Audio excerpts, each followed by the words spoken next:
Welcome to another episode of This Agency Life, the podcast where we talk about what it's like to run an agency, and I'm joined as always by our operations director, Vicky Samans. How are you doing?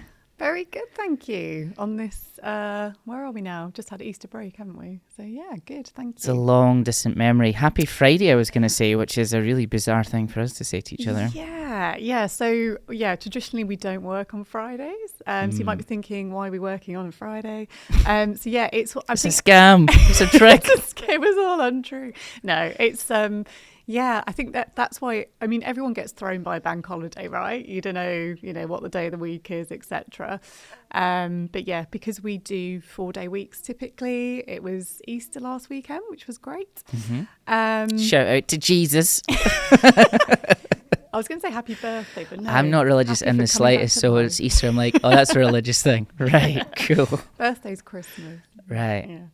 Yeah. But yeah, no, happy days. Shout out to everyone doing Ramadan. I've not had breakfast this morning, so I know how it feels. Not really. I don't know how people do that. That's insane. Ross is supporting everyone. It's the only two. Sorry. We should probably actually talk about work stuff. It's the only two religions I actually know anything about. We're working today because we had Easter Monday off. Mm-hmm. So because we do 4 days a week, the team are working. They are actually working today. It is a Friday, but we're still doing a 4-day work week. Which is how we manage it. But yeah, so it is weird to say Happy Friday, but But I suppose the difference with us is we've done a 4-day work week this week, like everyone else, but we'll do another one next week. So not everyone can say that. This is very true. So we always do 4 days, just that if it's you move the kind of day off, if you like. So yeah, it was interesting. I was kind of being a bit of an arsehole on Twitter, as I'm one to do. And on the Easter Friday, I'm like, oh, I hope you're all enjoying your day off. Isn't it nice to only work 4 days? And I got a bunch of DMs being like, you're a prick. I'm like, yeah, thanks. That wasn't even related to the Twitter. Not even related to Twitter. That was just people just wanted to tell me, It's fair. Anyway, we've got a bit of an agenda today. We're going to be doing quite a bit of recording today. We've also got our technical director, Ray, here, who is hopefully listening and tapping away on his microphone, on his keypad. So I'm going to ask him to please leave so it doesn't get picked up in the, in the audio. We've got a lot happening today. Yeah. Why are we in WeWork again today? So lots of things. So one of the key things that we mentioned before, we have a monthly team meeting. People get together. It's a special one this week, or this month rather. Mm-hmm. So we've actually flown in the team for the meeting. So super exciting. But yeah, also this week as well, we've had a couple of client meetings, which we'll talk about. But yeah, so just bringing everyone in because we are a remote team, not just in the UK. We've got our technical director in Abu Dhabi. We've got members of the PR team currently in Cyprus, another member in Berlin. Stoke, Stoke, the most exotic of all. Exactly. Scotland, I hear that's a lovely place. I mean, yeah. She was really keen to come down for some reason. But yeah, so it's quite a special week, really, because I say we've been face-to-face with clients. We've got everyone here today for the team meeting, which is fantastic. We're also, as part of that, obviously we're going to do our usual updates, finance, operations, which is the best bit. But also we're actually last day for our graphic designer who's going on maternity leave. It is, and I just seen, thank you so much for organising this. You've got a nice little goodie bag. We're not going to show it because I think that's too private, but we're going to be very sad to see her go, but 9 months later I'm sure she'll be back fighting fit, ready to go. But she's been amazing. She's been with us for one of the longest standing people in the company, and you can really tell, like, her handover, the professionalism of that handover was insanely good. Like, usually you have to like pick things up, like, can you also mention this and this? No stone went unturned. It was really impressive. Exactly. And I think that for me, that's the difference, the proactivity in it, because obviously if someone's leaving, be it leaving the company or going maternity leave, like there is a lot, realistically there is a lot to think about, and handovers are quite difficult, but it's great how she's just thought about documentation, but also how is that communicated. So she's made, she thought about when people are in, when she's going to hand it over, having different meetings, so also giving people an opportunity to ask questions. So yeah, it's been great. And I think again, that's a good, I think it's good, like personally she's great, and I think also that's a reflection of the culture, because we all try to support each other and work together, and I think that's really impressed. So a nice day but also a sad day, but she'll be back sometime in the future. Yeah, exactly. Bittersweet for us, definitely. And we have our new designer Alicia starting as well. She's already had like a good solid induction. She's already been doing client deliverables, so that feels, it's always strange when there's handovers, because when it's really smooth, I'm always like Mr. Anxiety. I'm like, oh no, but what's went wrong that I can't see? I don't think anything has, which is amazing. I think that's testament to you and all your good work as well, like keeping it all together, nailing onboarding and stuff as well. Yeah, and I think we've also gendered a lot of trust in the team. I think that's the other thing, and I always use that word empowerment, but I think we have. I think people are being more accountable and, just working together on it. Like we said, our new graphic designer, she's come on board. She's already hitting the ground running. And also we've got a lot of, we can talk about new starters as well, because we've had another one start the SEO team this month. And I'm just so impressed that people have just like come in and just been so engaged and wanted to get on board with things. Because again, starting any company is it's from both perspectives, from an employee perspective and an employer. Like you've got to get both sides right in terms of bringing people on. So it's been a very busy month. Lots of has 3 total new hires as well, which is a bit. That in a month it feels quite a lot for us, but I think quarterly that's probably going to be trajectory now. So with our new Bamboo HR thing that we put into place the other week there, we've got a new LMS system. So we've built all of our onboarding stuff, all of our videos and all of our operating procedures into this thing. Yeah. And we sent them what's called a new hire pack. So for the first time ever, we onboarded people kind of hands-free. And if you look at, I'd love you to tell me, based on your experience of onboarding people before to now, how many questions have you had this time versus last? I actually had one question, which was about when do we start and finish work, which I thought was, okay, well, that's a little blind spot. I need to put that in there, because we're a bit too, like, just do the work. There's no hard start and finish. Yeah. But that's it. I've had no follow-up questions. Have you had any follow-up questions from new people? Do you know what? Nothing major. And that's again. I mean, you've actually spent a lot of time in terms of like the operating procedures, getting those in place, which is great. All I've really done, so I've just made sure on the first day as well. I mean, in terms of face-to-face, they've met the team. Like I've done a little session for them. But you know what? Actually, because all this, I've taken them through stuff from a project management point of view, but everything has been written down. So in terms of follow-up questions, there haven't actually been any. And that's interesting. Yeah, which is the first time. And it's... I'm so happy about that. Yeah. So happy about it. The first time we also showed them our purpose and values straight away. So like the first thing when they come in, it's like, why do we do 4 days? What our philosophies are, how it's different.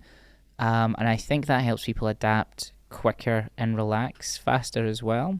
Yeah. With the 2 new starts in particular, so we've been doing in-person client QBRs. How are you feeling about in-person? Do you know what? I'm absolutely loving it. Absolutely loving it. I think the difference in terms of like the rapport you can build up with the client. There's a couple of things, like, we've been doing Zoom calls with them, which is absolutely fine. We've been able to we've got to know a bit about them.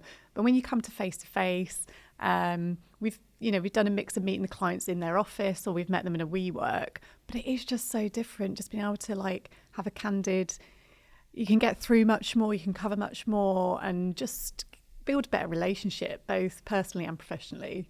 And again, for us with the clients, but then also seeing the team. Like this is the first time I've met a couple of team members this week face to face. And I feel like I know them a little bit already, but it just makes such a difference. I know how tall Ray is now. Yeah, I know he's a midget. I thought he was much taller than that, but apart he's 5 foot on the dot. Yeah, he's been lying on his Tinder profile. No. He's actually married. He doesn't have one. I'll get him in trouble. No, it's great to see people in real life. Like that new dynamic just makes such a big difference. Also with the clients, it's kind of nice just to get them in a non-work setting and hear about, what they're doing with their kids and like what they do in their spare time and what music they're into. And what they used to do when we got someone talking about when they were in high school, and he's like 40. You're like, great. These are fun things, and you would never get to do that on the Zoom because it's very like structured, talk about work, move on. Yeah, exactly. And I think from my point of view, because I'm like operations as well, so I'm obviously joining a lot of the calls, I'm listening, I'm trying to, understand obviously what's happening in the business, what does that mean for us, making sure things are scheduled, delivered on time, etc. But yeah, that's what got me this week. I was like, I haven't really had an opportunity to have a proper conversation because you always need to move on. Yeah. And I think, it's not just this is more fun sort of thing. It's like actually professionally, I think they trust us more and they're more likely to be open about their business. And we did have like this week where the client was presenting their business stuff and we were able to have a really candid conversation about it. That's massive. So typically in QBRs, what we would do is be like, here was the strategy that we said we're going to do. Here's our forecast and here's what we ended up producing. So like, how close are we to forecast? This is base, this is stretch. Are we somewhere in the middle? Yes or no? What do we need to do moving forward? But that makes it very like one-sided, where they're just like, show us what you've done and what we're paying our money for. When the client comes in and it's like, here's our business update of what we're doing internally for marketing holistically, everything starts to make sense. And you're like, oh, this is great. And then you start uncovering things that maybe you've not uncovered before, like, here's what our big Q3, Q4, topics and plans are. You're like, okay, well, we can fit into it this way and that way. And just through these conversations, they're like, we also want you to start looking at our PR work. And we're like, yeah, well, we can help there. Yeah, it's like, let me just get this contract over the table to you, Mr. Client. No, but that helps with everything because it feeds into all the content work we do from an SEO point of view, helps us understand development. And if they've got like new product launches, it just means that we can see it way in advance. So in that one yesterday, like we're launching 2 new product types, and our senior SEO consultant told me, he was like, oh, that's got nothing to do with the current keyword set we're building out and stuff. And they're like, oh, does that matter? I'm like, yeah. It matters. So just knowing stuff ahead of time makes so much difference. And also going to fancy restaurants after is also a bit of fun as well. Exactly. Everyone enjoys that. And I think but yeah, I think that I think that's the thing we were talking about. You mentioned about, we can do the PR as well. It's like, it's not a hard sell. Like if they've, we've obviously demonstrated through the work that we've done, and then we're actually going out and they're like, it's that people by people thing. Yeah. Talking about going for a nice lunch, and it was great. But we actually just it was a great couple of hours, about 3 or 4 hours. 4 or but yeah, 5. just you had a catching lot of up. wine, so I'm not sure. I think it was actually 4 or 5 for everyone. I had soft drinks. No, it was great. No, it was really good. Nice. But well worth the time. It was just personally, they're great people. That's another key thing actually this week. Is they're the people that we want to work with.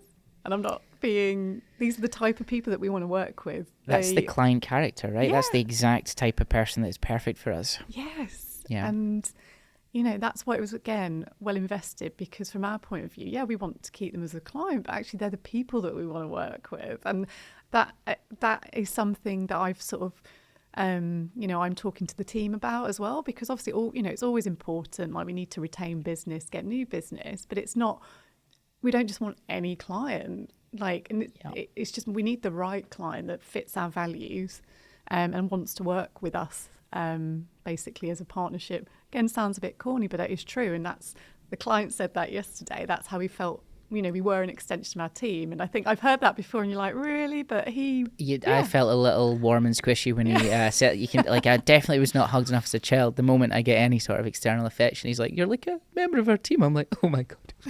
Can't look you in the eye now. And then you went and hugged him and it was awkward. Yeah, it was strange. We touched where we shouldn't have. But the whole thing was just really, really cool. And when it comes to picking clients, I always used to think, oh yeah, you pick your clients. Sure you do. No, you don't. You take whatever you can get because sales is hard. But now in a mature business, you're like, that's the hard opposite of what you do, because you end up with a client book that's a nightmare, that's not profitable, that's running like your team hate, and your team end up like, it kills the entire company. It does. With the we're going to talk about profit and loss and new business and sales and stuff. So last month we had 4 pitches that we kind of went in for, and I was saying to the guys yesterday, like, typically we used to convert 78% of everything that came in, and any agency owners listening to this will be like, that's high, really high, like too high. And the reason was because it was terrible terms, saying yes to anything just to get in the door, and then I'd give it to the team, and they're like, what is this? Like, we didn't agree this isn't the framework. So I'm like, I know, but it's a sale, right? And they're like, nah, really no. Yeah. So we now convert closer to 30%, 1 in 3, which is a lot healthier. So if we're converting 2 new clients every month, that feels actually like, it doesn't sound like a lot, but that's huge growth for a small business, like insane. Yeah. It's not stratospheric startup stuff, but in terms of growing steadily, being able to hire slowly, doing it all on cash flow, no debt. Like we tell the team how much cash we've got in bank, the whole deal. It just feels like a better way to do business. And sitting with those clients yesterday, and even the ones on Wednesday as well, you just really get the feeling of, oh, okay, this is what you do. You got to really focus in and spend your time on getting the best clients you can, and then retaining them, and then everything works out. So yeah, it's been good. And what struck me this morning, because I had a call with finance, just talk through like how we're going to calculate stuff going forward, which we can talk about in a bit. You had a finance call at 9 o'clock on a Friday morning. Yeah. Jeez, if that's not dedicated, I would bring that up at your quarterly review. It's like I had a 9 a.m. call with finance. And it was the best thing. I love it. Okay. It's numbers. Yeah, and I think that even the reason I say that is because I was telling them about the meetings that we had this week, and I said that, and I was like, yeah, these are people that we want to work with. And then I was talking about other clients, and they were like, yeah, absolutely, like that's what we want. And for finance to reinforce that, not to be like, yes, it is important, obviously, to keep a stable bottom line. Obviously, we work with retainers. We want to make sure, we've got steady growth. But she said, like, they agreed with me. And it's just good for finance to hear that as well. Like, yes, you need the right people, because actually in the long run, it's not going to help you otherwise. And so that needs to be part of the business strategy. So for finance to say that, I was like, cool, we're on the right page. Feels very validating when finance say you're doing the right thing.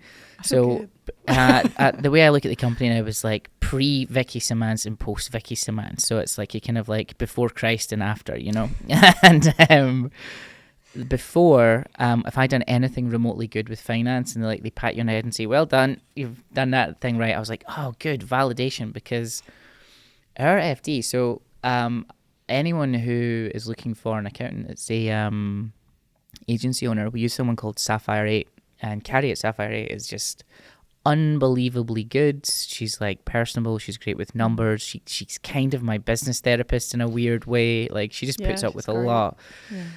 She's amazing, but it's so important to get good external partners early, and that's one of the things. Actually, we done a live podcast recording at Brighton, and one of the things we were asked was, when did you first introduce an FD? And that was really, really early for us, and it's made a world of difference just to know what's right and wrong with like real numbers, because when you're focused on like growth, we done this thing where every year we'd go up to a certain revenue number, and then the clients would churn because that's the year, and we couldn't hold them. You're like, what's going on? This was early 2017. This is like year 1 of starting the business. I just didn't know what I was doing. But now, I mean, some of our longest standing clients are like 4 years. Like we hold people, which is that's fantastic. That's the strategy. Hold them for 10 years. Although imagine writing that down in a business plan, get a client, have them for 10 years. Everyone's like, no, that's not a thing, but it is. But anyway, we were at Brighton SEO last week. You were there with the dogs. Yeah. It was a podcast called And We Have an Office Dog by Mr. Chris Simans, who's also coming in today. He is. To do some critical thinking and leadership training with the team. Yeah. So yeah, that's that's super exciting. So it's we're looking at, we've got the team meetings coming through, and something else we're looking at is the training. And there's 2 sides to it. So there's the role specific training. So we've had one of our team members, for example, this month just complete an SEO course online. And as part of that as well, they've been actually helping with client deliverables, so working on it actually real life stuff as well. So we're trying to make sure there's that role specific. But yeah, we've got the critical thinking. with the team today, which they're excited about. And again, I think that's one of those things that, it's a skill that it's accessible to everyone, and I think it actually can be quite transformational from a business point of view, because it is all about like how you approach things, how you go about working out priorities, how you go about challenging someone in a constructive way. So it's something that isn't role specific, but I think it's going to help the whole team in terms of how we operate and how we communicate with each other, and with ourselves, but also with clients. So absolutely. And also, I don't think I've been invited to the critical thinking training, because Chris, I'm going to like throw rubber bands at him from the back like a naughty schoolboy. You were talking about the call with the finance team. So what was the topic of the call with the finance team? What were you telling them about? Because I'm very conscious that you now have full access to company funds, so I'm super... No, I'm kidding. No. So what was the call about? Expenses. No. How can we make spa treatments tax deductible? Can we make that as part of my health and wellness package, please? So that was only part of the conversation. The main thing that we focused on, it's all looking at utilisation and profitability. So what do I mean by that? So something that I'm working on with finance, and we're sort of towards the beginning now, but I'm really excited about this project, because what we're looking to get to is actually looking at, okay, on paper in terms of what we should be delivering the client, but also our operating expenses. So how profitable for each client, like how much is it actually costing us, or what should it be costing us?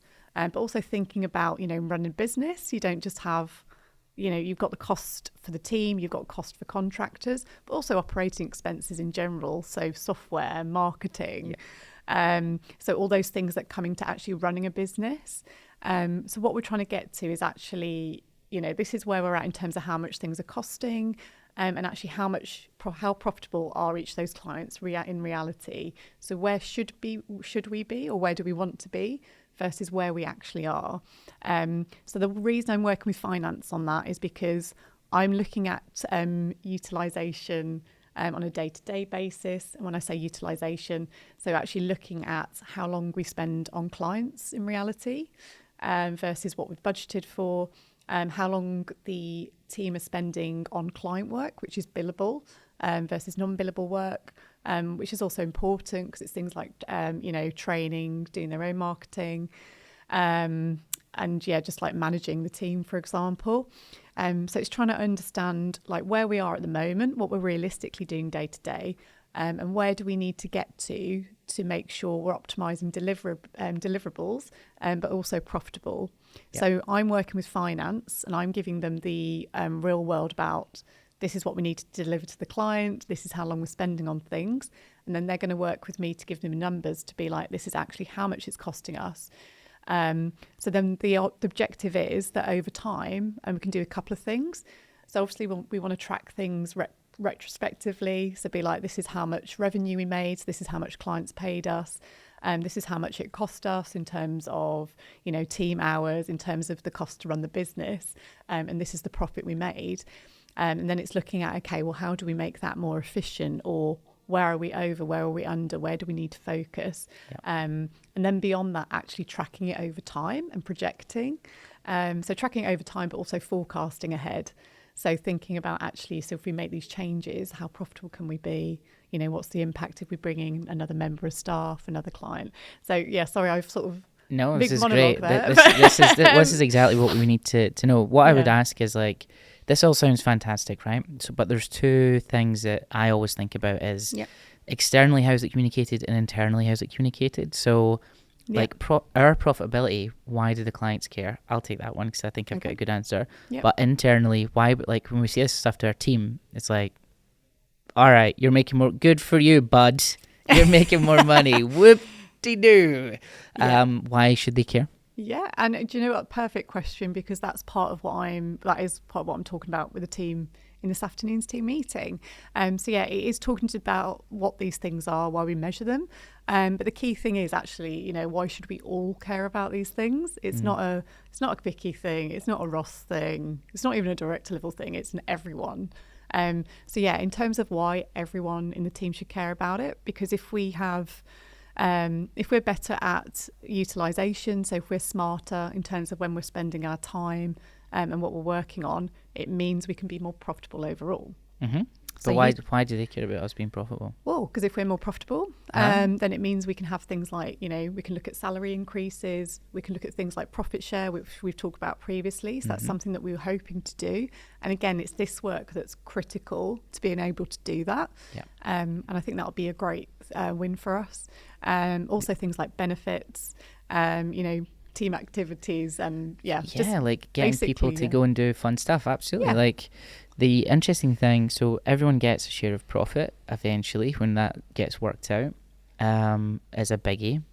And also just like if their utilization is correct and we can get the various levels on the right amount of billable hours, it means that they can spend more time doing training and career development, which makes them much more valuable in the marketplace, which then gets them a higher salary, which makes them more of a master of their own universe. That means we can spend more on training courses, away days, things like that. Exactly. And just all the nice little things that come with being a profitable business. We've all seen the Google offices. We've all seen all that. Like my absolute dream is to, like back in the day, I was going a bit mad. I'm like, oh, could we pay for everyone's like lunches and could we get them like the laundrap, laundry service so we can do their laundry for them? And then someone at the time says like, there's a balance between what you should do as a company and what is private. I'm like, okay, fine. But like, I love that idea of like creating something that the 4-day work week thing is just like an absolute base level. It's already epic that it's only 4 days of work, but what can we do that makes it like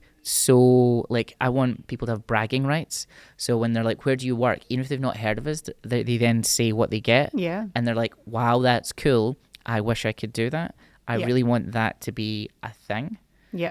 And we try and work it into like little things like day to day. So I remember back in the day when we were going down to Brighton a lot, we'd always say to people like, if you're coming, bring your partners and we'll get you like a nice double bedroom in the seafront or something like that. It's just like little silly things like that actually make a big difference to people when you can turn it into like a lifestyle thing as well. Exactly. And I think that's the thing. I don't want, because when when business talk about profitability, it's like, oh, making money. I mean, yeah, it is, but we're investing it back in the team. Yes. That's critical. And I think that's why you want to be profitable. Yeah, obviously make money, but it is also about investing it back because also you can't do this without the team. They're critical. And so we need to support them. But that's why I want to have this conversation to make it clear that, we are, we need to work together on this because actually the better we are all at this and the more conscious we are, the more we're going to get out of it, all of us. Yep, absolutely. So we've talked a little bit about P&L. Let's maybe look at some P&L numbers from the deck, just so I stay terrified about talking about finances all the time. So this is our quarterly meeting. Actually, this isn't a monthly, so it's like bigger numbers that are a bit more important. So we have financial targets that we try and hit. So in order to grow at a sustained rate that's not too crazy, that is comfortable so that we can onboard people in the right time and still service our current clients and spend enough time on them whilst doing a little bit of extra acquisition, we have a revenue target. So last quarter, we were 88% of our revenue target. This quarter, we're 95% of our revenue target. That's good. Very good. Here's the thing that I'm super excited about, and this is heavily correlated to you joining the business. Our Q1 EBIT last year, 9%. Painfully shit. Our Q1 EBIT this quarter, 23%.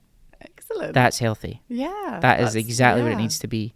It's not insane numbers, but that if they were we're going through a little bit of growth and we're profitable. Yeah. That's fine. We don't want to be encouraging. Interesting with profitability. We don't want that to be any higher because that means we're either underspending or under delivering. Like if that was like 40% profit margin with growth, you're like, oh, that's not healthy. Weirdly. Exactly. In terms of cash savings targets, so we always ask our accountants to tell us what our surplus is, and when we get enough surplus, that's when we look at hiring rounds and growth and stuff like that. We're 4% under surplus, whereas last quarter we were 5% over. Okay. Well, we've just hired 4 people, and that's mostly recruitment costs. Great. Any recruiters out there, I hate you. No, so recruiters are expensive. They charge a lot, but good recruiters are worth it. So we spent the money on investing in people. We're doing new training stuff, the whole deal. We've flown everyone in. Ray's come in from Abu Dhabi. We're about to speak to him in a second. It's going to be, I'm really excited for that. And we've got a big, massive corporation tax bill coming up, but I'm not going to talk about that in a public setting. Other things, client composition. So we are very into looking at what percentage of total revenue is each client. Back in the day, we'd happily sit with 40% of total revenue in one client. That's a dangerous position to be in. That is go out of business territory. Now I'm very happy to say that the last quarter, we had 3 large clients that made up 50% of rev. Now that's down to 40% of rev. So there's no one client that's more than 16% of total rev. That's fantastic. Yeah, I mean, you've done a great job. Can I just say? Thank you. Yeah. You've done a phenomenal job with sales, but also doing everything at the same time, because you've been doing all the trying to get stuff sorted on the ground. So we talk. You've been setting up the LMS system, the HR system, onboarding, recruiting. So to do sales on top of that is a very, very good job. Yeah, our Q2 forecast, thank you. Our Q2 forecast is going to be no one client will be more than 12% of business, which is like, that's really secure at that point. Place to be in. And with growth on top. So we're in a good place financially. Something that's really helped me. So we got a new office space I'm coming into every single morning. I'm getting up wildly early. I realized this thing about myself, if I give myself permission to be extreme, then I'm really happy. Okay. Which is not what we preach internally. We preach the exact opposite of that. So we preach balance. 4-day weeks. We're really unhappy if someone sends me anything like outside of office hours. We actually pull them up about it, be like, are you okay? Like, are you overworked? Yeah. Why is this why do you really need to do things later? That really happens. But I because it's my company, I like getting up super early, coming in here, drinking way too much of those massive Starbucks things, getting wired and going for it. And then when we get to then sit back and be like, everything's going in the right direction, it feels so rewarding. Yeah, and I think, but the good thing is, I get what you're saying, but I think also is you're working to your strengths. And I think that's another thing, though, that we need to acknowledge is that I think there's a couple of things. You're doing the right things now. You're working on the right stuff. And you're enjoying what you're doing and you're doing a great job. And that's also, that's impacting on the team, I think, as well. But I think this is the thing, though. I think also the nice thing is, we recognise people want to work in slightly different ways. And I'm not saying definitely not sending late emails, but like you say, some people do want to get up a bit earlier. And I think for me, our team are early risers. I've noticed that. They are. Yeah. But what I love, and I've worked in companies before, is where you'll, because I'm an early person as well, so I prefer to sort of switch off a bit more in the evening. Same. But then what I've noticed, I'd come in the morning and I'd be like, there's so many emails, not just from clients, but team replying. And it seems like that was being encouraged. Does that make sense? Yep. There was that going on. Whereas I love that I come in and then there's steady flow throughout the day, but then we don't tend to have that. And I think that's definitely a cultural thing, which is great. But we don't, but yeah, as I say, I think it's having the 4-day thing as well helps because people are just able to work more how they want to work. If that makes sense. Yeah, absolutely. And one thing I should caveat is I'm trying to get into the office. I'm not going to say the times because there's some everyone it's toxic hustle culture. It is. Fuck you. I work too much. Fine. But I like it. But I typically you can't get me after 4 p.m. Yeah, that is true. Sure. Answer my email, motherfucker. No. But I think that's because you're done. Fine. My brain is done at that time. Yeah. But if I get up super early, I'm and also no one's in.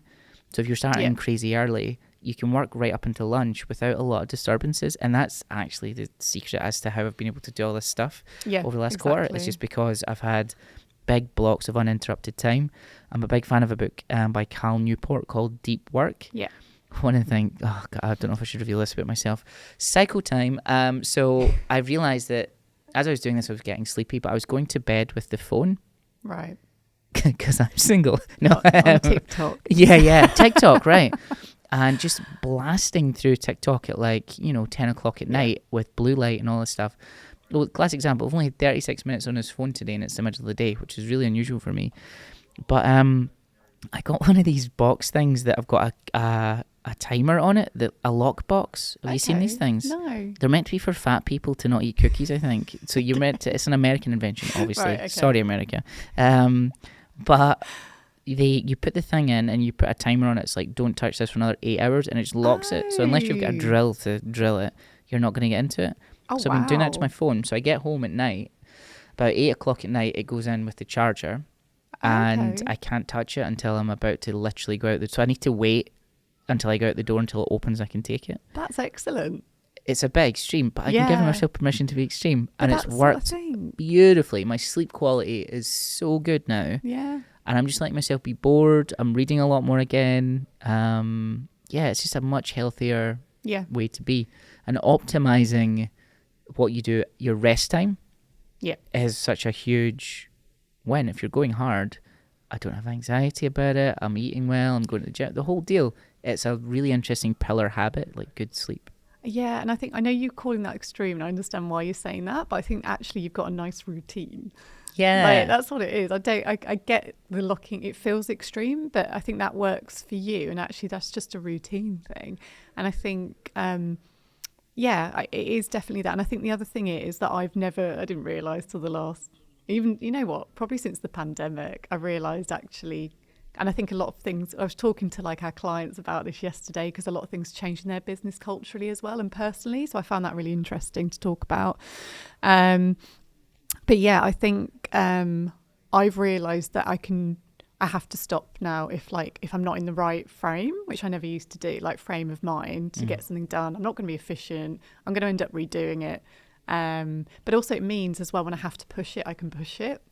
That's the difference, because actually I feel rested. That's such a good one. So redlining all the time is one thing, right? And you kind of think, I'm just going to push it all the time. The problem with that is when you actually then need to truly push it, you're already running on fumes, you're already redlining. So it's kind of like the way music works. Like if you ever go and see a band and they start loud, it's not interesting because there's nowhere to go. They're at their absolute max volume. So all they can do is bring it down the way, which decreases the energy. So that's why timbre is a thing and cadence is a thing inside of music. Same with work, same with personal energy. I've been reading more Bertrand Russell. I bloody love that guy. It's a book it's on happiness, but it's he done it in the 30s or something like that. Wow, he's talking about the need to curate boredom. It's so important. Ooh. I find that so difficult. Yeah. Honestly, sit for an hour and do nothing. I dare anyone listen to this. I dare you. Just put this. Stop listening to this or watching this. Go and do nothing for an hour. No food, no coffee, no water. Just look out a window. It is brutally hard because the phones. I think it scares the crap out of me. I must admit. Yeah.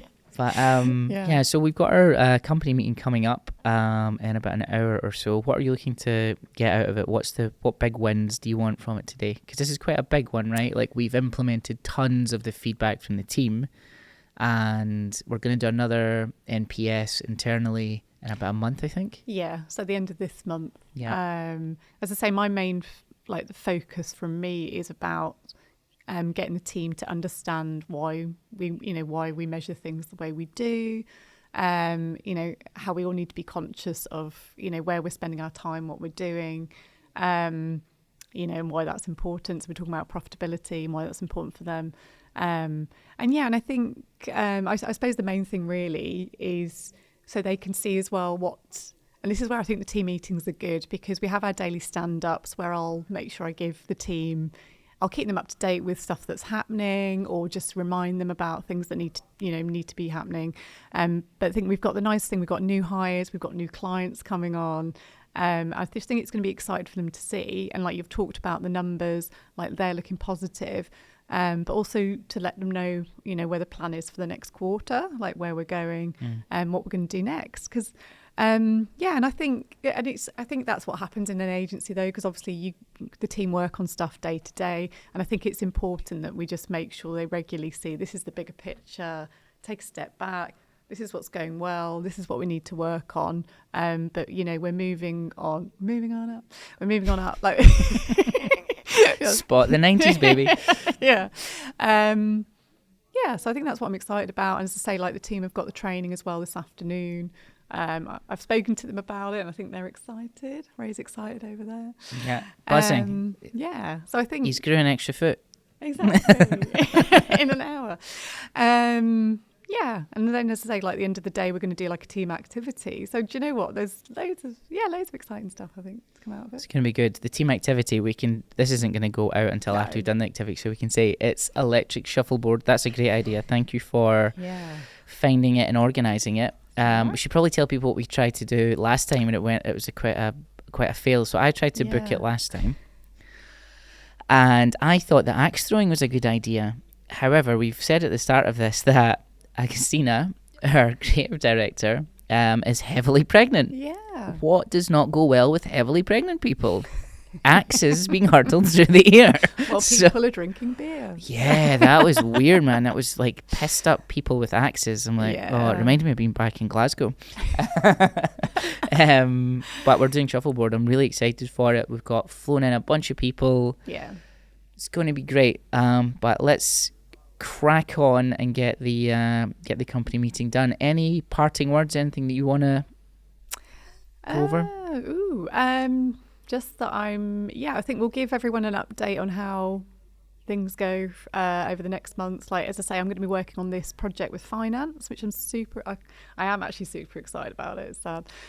So am I. I think, see, the day that we can actually, I looked at, so we've just filed our end of year accounts, and we've seen our profit numbers and stuff like that, and they look okay. Not great, but they look okay. But then I was like, but if a percentage of that went to the team, and I worked out what per head we'd be able to give people if it was like the modelling that I'm doing, it's significant. It's like 15-20% of the average salaries on top of what they're getting. I'm like, yeah, exactly. That's exciting. Yeah, a couple of people in the back are going, yes, do it. I find it fascinating because I think as well, like being able to look at it and analyse it and delve into it and think about, well, what if we do this? And you can look for efficiencies and, look at the trend and be like, well, actually, so I feel like it's moving in the right direction. I think obviously the summer's coming up. We're going to think about a summer party. Summertime. Yeah. Feeling hot in London. Okay, too far. Yeah. We'll stop now. But yes, I think we'll probably have a chat about that over the next month, think about plans as well. So yeah, I'm excited because I think there's going to be a lot of team activity going on and client activity and just working on the business. So fun times. All right, thank you everyone for tuning in to This Agency Life. We will talk to you same time next month. Yeah. Happy Friday. For mugs.